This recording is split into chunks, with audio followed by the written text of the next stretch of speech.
नमस्कार साथियों, माता पिता गुरुजन को नमन करते हुए आज की इस वीडियो सत्र को शुरू कर रहे हैं। आज हम लोग स्टडी करेंगे एस्कैरफोल्डेसो 11। ये जो मेडिसिन है इसकी लीडिंग रोल इंडियन टोबैको और साइंटिफिक नेम लुबेला इन्फ्लेटा है। चूँकि ये इंडिया के अंदर प्रचुर मात्रा में पाया जाता है और हम लोग एक लाइन देखेंगे, ये बहुत ही गहरी लाइन है। वक्त बदले हालात बदला, मेहनत की तो औकात बदला, बदल गया यहाँ अपना भी, जब दिल से प्यार किया तो प्यार बदला। बदलते दौर में मैंने सबको बदलते देखा, एक नहीं बदला तो वो मेरी माँ थी, वो हर हाल में मेरी साथ थी। धन्यवाद साथियों। आज हम लोग एस्कैरफोल्डेसो 11 में स्टडी करेंगे लुबेला इन्फ्लेटा। यूजुअली एस्कैरफोल्डेसो 11 जो है ये वोमिटिंग की बहुत अच्छी दवा है, वोमिटिंग रोकने की बहुत अच्छी दवा है।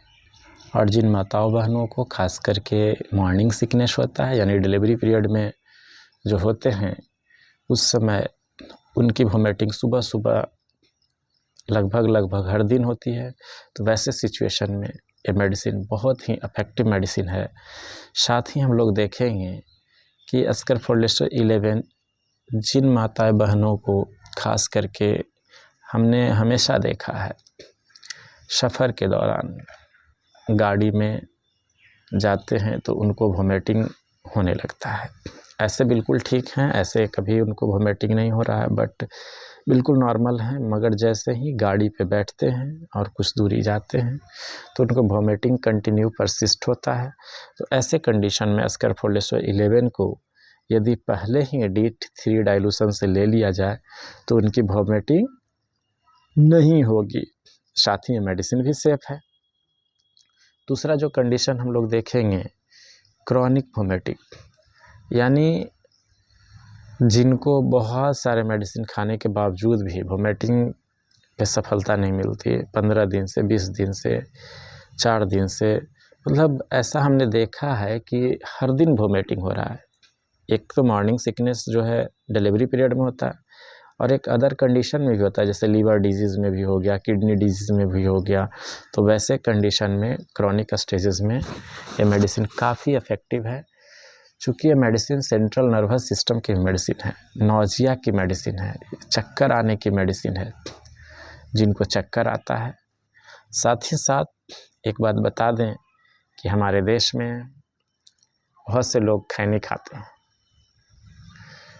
तो उनके घर वाले काफ़ी परेशान हो जाते हैं, क्योंकि कहीं भी स्पिट कर देते हैं, थूक देते हैं, दांत काला हो जाता है।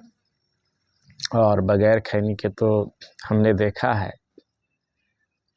कि कहीं भी हो, यदि दूसरा व्यक्ति खैनी लगाते रहता है तो ऐसे लोग जाति भेद बहुत ज़्यादा करते हैं हमारे देश में।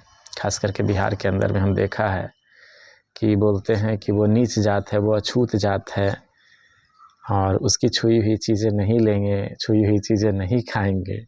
मगर एक खैनी ऐसी चीज़ें हैं साथी कि हम देखते हैं कि मतलब अगर कोई लगा रहा है, खैनी लगाते रहते हैं, तो उससे उसकी जाति नहीं पूछते और उसके हाथ के पसीना के साथ साथ लगाई हुई चीज़ों को बहुत ही प्यार से खाते हैं। वहाँ उनकी जातियाँ कहाँ जाती है मुझे नहीं मालूम। हम इस विषय पे बोलना नहीं चाहते थे, मगर थोड़ा सा मेरी इच्छा ऐसी हो गई। और लोग दूसरे की पसीना भी खैनी के साथ में खाते हैं, ऐसा हमने बहुत बार देखा है। और थोड़ी देर के बाद वो अपनी जातीयता और धर्म की बातें किया करते हैं। तो मेरा उद्देश्य नहीं है कि जाति धर्म पे आपसे बातें करें, मगर ऐसा हमने पर्सनली देखा है। तो ये वोमिटिंग की महत्वपूर्ण दवा है, सेंट्रल नर्वस सिस्टम पे बहुत ही अच्छी मेडिसिन है।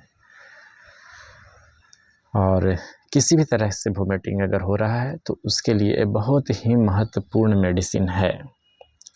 धन्यवाद साथियों। इस वीडियो को ज़्यादा से ज़्यादा शेयर, सब्सक्राइब एंड लाइक करें। Thank you.